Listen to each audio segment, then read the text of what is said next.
Programme में एक बार फिर खुशामदीद नाज़रीन। बैरिस्टर अकील मलिक साहब की गुफ्तगू आपने सुनी, लेकिन जो सेनेट इंतखाबात के हवाले से हम जिक्र कर रहे थे मिर्ज़ा आफरीदी साहब का, और उन्होंने कल ओथ लिया एज ए सेनेटर, और उसके बाद जो उन्होंने मीडिया से गुफ्तगू की उसमें उन्होंने ये वाज़े तौर पर कहा कि चेयरमैन सेनेट और डिप्टी चेयरमैन सेनेट के ख़िलाफ़ तहरीक अदम-ए-एतमाद लाई जाएगी। पार्लियामेंट हाउस के बाहर जो उन्होंने मीडिया से गुफ्तगू की है, उन्होंने इस हवाले से रीज़न क्या दिए, वजूहात क्या बताई हैं, पहले वो सुनते हैं, उसके बाद हम गुफ्तगू को आगे बढ़ाते हैं।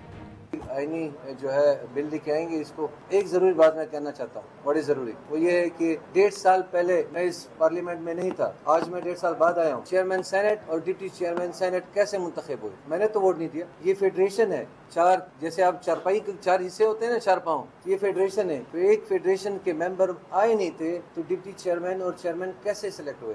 ये बिल्कुल सिलेक्शन हो गई है।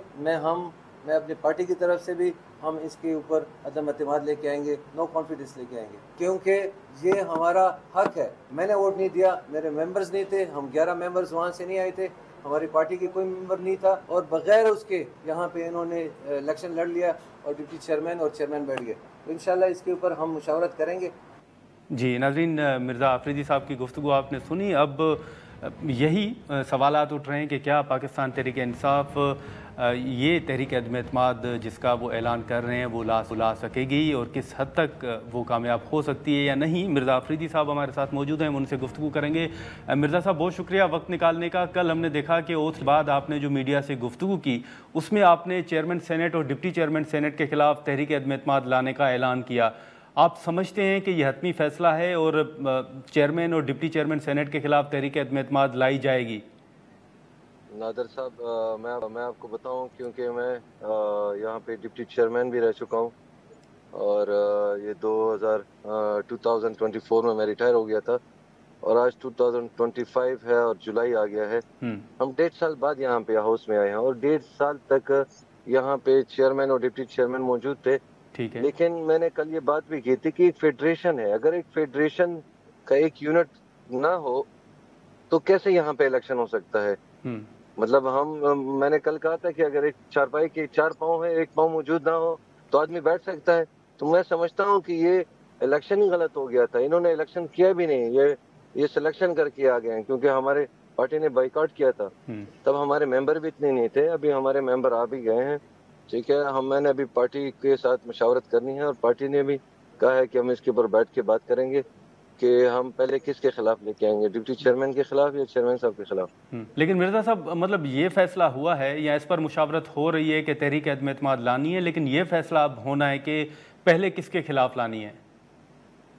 बिल्कुल बिल्कुल, इसके ऊपर मुशावरत होगी कि हम किसके खिलाफ पहले लेके आएंगे। मिर्ज़ा साहब, फिर यहाँ पर यह भी तो सवाल उठता है ना कि सेनेट में पीटीआई के पास इतने नंबर्स तो नहीं है कि वो तहरीक अदम-ए-एतमाद जो है वो ला सके या उसको कामयाब बना सके। आपको 2021 का इलेक्शन याद है? हमारे पास तब भी नंबर नहीं थे जब पूरे हो गए थे। जब मैं डिप्टी बना था। तो आप समझते हैं कि 2019 वाली तारीख दोबारा दोहराई जाएगी? देख ले हैं अभी कि हाउस में कितने लोगों को वो पसंद है, नापसंद है। बिल्कुल, मैं एक बात बताऊं नादर साहब, अभी मैं जब मैंने अपना टेन्योर गुजारा है, मैंने ना पोजीशन को और ना गवर्नमेंट को किसी को भी ये पार्टी नहीं बनाई थी कि ये पार्टी है। मेरे लिए सारे मेंबर बराबर थे। अगर आप इस सीट के ऊपर बैठते हैं तो एक तो सबसे पहले आपने कोई ये नहीं देखना कि आप पोजीशन में बैठे हैं या गवर्नमेंट में बैठे हैं। ये तो वन साइड फैसले करते हैं। ये तो हमारे खवातीन को भी बेइज्जत करते हैं। हमारी सेनेटर फलकनाज साहिबा को उन्होंने बेइज्जत किया और वो हाउस से निकाल दिया था। हमारे बाकी सेनेटर्स को भी उन्होंने इसी तरह किया। तो सिर्फ हमारे पार्टी के लोगों के साथ ये जुल्म करें, हमारी पार्टी के लोगों के साथ इस तरह की बात करें। मतलब आपका ये मौक़िफ़ है कि क्योंकि चेयरमैन सेनेट और डिप्टी चेयरमैन सेनेट के इलेक्शन के दौरान खैबर पख्तूनख्वा के सेनेट के इंतखाबात नहीं हुए थे और आपने वोट कास्ट नहीं किया, तो इसीलिए आप समझते हैं कि ये इलेक्शन जो हुआ है वो गैर आईनी है? बेशक बेशक। तो फिर मिर्ज़ा साहब, आप क्या समझते हैं कि तहरीक अदम-ए-एतमाद ही आप समझते हैं कि ऑप्शन है, या फिर कोई कानूनी ऑप्शन भी आप समझते हैं कि मौजूद है? मेरे ख्याल से हाउस के अंदर जो इलेक्शन हो जाता है उसमें कानूनी ऑप्शन नहीं हो सकती। इलेक्शन जब हो जाता है इनसाइड, जब सेनेट के अंदर इलेक्शन होता है, तब उसमें आप कोई अदालत में नहीं जा सकते।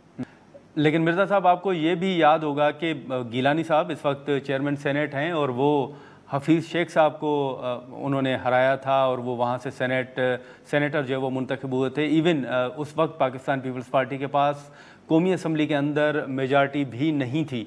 आप समझते हैं कि अब अगर आप तहरीक अदम एतमाद लाते हैं कल, तो वो गिलानी साहब के खिलाफ वो तहरीक अदम एतमाद कामयाब हो सकती है? देखिए चेयरमैन सेनेट साहब इंतहाई अच्छे आदमी हैं, हाँ, इंतहाई शरीफ आदमी है। मैंने कभी भी ये नहीं कहा कि वो हमें वो पसंद नहीं है, हमें पसंद है। मैं कहता हूँ कि एक जमहूरी अमल के थ्रू आ जाए, अगर हमारे पास नंबर पूरे भी ना हो इलेक्शन कर ले, वो जीत जाए, कोई इशू नहीं है। ठीक है, लेकिन एक जमहूरी अमल के थ्रू तो आए ना। इस तरह तो नहीं है कि हम मौजूद नहीं थे और इलेक्शन हो गया और चेयरमैन और डिप्टी चेयरमैन बैठ गए। लेकिन ये भी बताइएगा कि अभी तक इस हवाले से कोई दीगर जमातों के साथ बात हुई है या सिर्फ पाकिस्तान तहरीक इंसाफ ही अभी सोच रही है या इस पर मुशावरत जो है वो हो रही है? क्योंकि आपका जो बयान है वो तो बड़ा वाज़ेह है कि आप तहरीक अदम एतमाद लाएंगे, तो क्या दीगर जमातों से बात हुई है या आप समझते हैं कि दीगर जमातों में भी मौजूद कुछ मेंबर्स जो हैं उनकी सोच यही है कि तहरीक अदम एतमाद जो है वो लानी चाहिए? देखिए अभी हमने ये फैसला ही नहीं किया कि हम पहले किसके खिलाफ लेके आएंगे, कि हमें चेयरमैन के खिलाफ लाना है, डिप्टी चेयरमैन के खिलाफ। ये तो हमारी पार्टी फैसला करेगी, उसके बाद हम करेंगे। हाँ। लेकिन जितना मुझे लगता है कि हो सकता है पहले डिप्टी चेयरमैन साहब के खिलाफ आ जाए। चलें ठीक है मिर्ज़ा साहब, यहाँ पर एक मुख्तसर सा ब्रेक लेते हैं और ब्रेक के बाद हम यहीं से गुफ्तगू को मज़ीद आगे बढ़ाते हैं। नाज़रीन, हम यहाँ पर एक मुख्तसर सा ब्रेक लेंगे और बाकी भी जो तहरीक अदम एतमाद लाने के हवाले से मिर्ज़ा आफरीदी साहब का एक बयान था, फिर सेनेट के अंदर अगर नंबर्स गेम की बात करें तो वो कैसे मुकम्मल हो सकती हैं और ये मुशावरत है या इस हवाले से PTI ने ये होमवर्क मुकम्मल कर लिया है कि तहरीक अदम एतमाद ही लानी है, इस हवाले से हम मज़ीद गुफ्तगू को आगे बढ़ाते हैं। लेकिन यहाँ पर एक मुख्तसर सा ब्रेक लेते हैं।